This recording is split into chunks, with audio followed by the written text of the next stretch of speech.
школға ұстайтын сумкаға замок саламыз. Мына замогын бәрін сөгіп тастадық. Енді осындай замок саламыз. Новый сумка болып шығады. Екі айырып аламыз, екіге.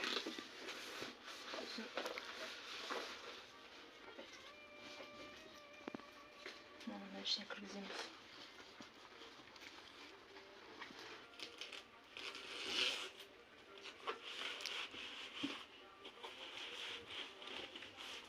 Аздап ауырлау болады. Кішкене бір әйтеуір күшпен салуға болады.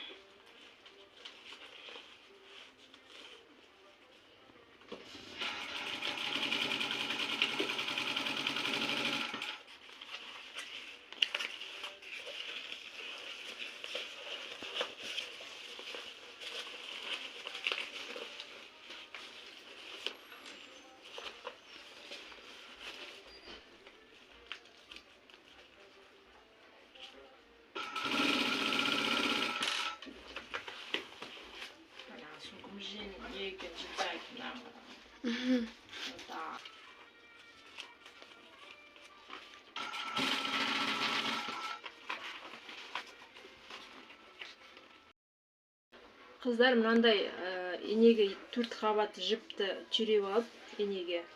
Сосын мына бекітетін жерде деген мына кірмей тұр. Лапкаға кірмей тұр неге? Машинканың ішіне кірмейді, қатты екен сумкасы. Сондықтан мына жерін қатты немен осындай білдіртпейтін тігіспен тігіп жатырмын. Оймағым бар еді, оймағым бар екен. Осылай бекітіп тастасаңдар болады, мына жер шықпайды сол кезде. Главный замок қой, замокты салып алыңыздар. Замок салу өте оңай.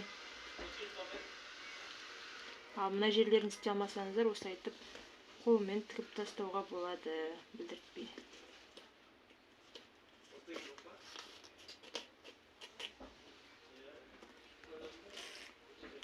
Төрт жіппен сақтап.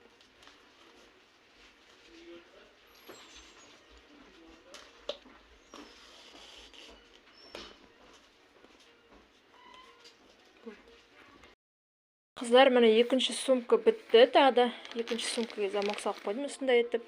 Өте әдемі шықты тоже. Мына замоктар өзінің арнайы замогы. Мына замок менің салған замогым. Тоже күшті әдемі шықты. Мына бір қолмен үйде түсіремер. Екі сумкаға замок салдым.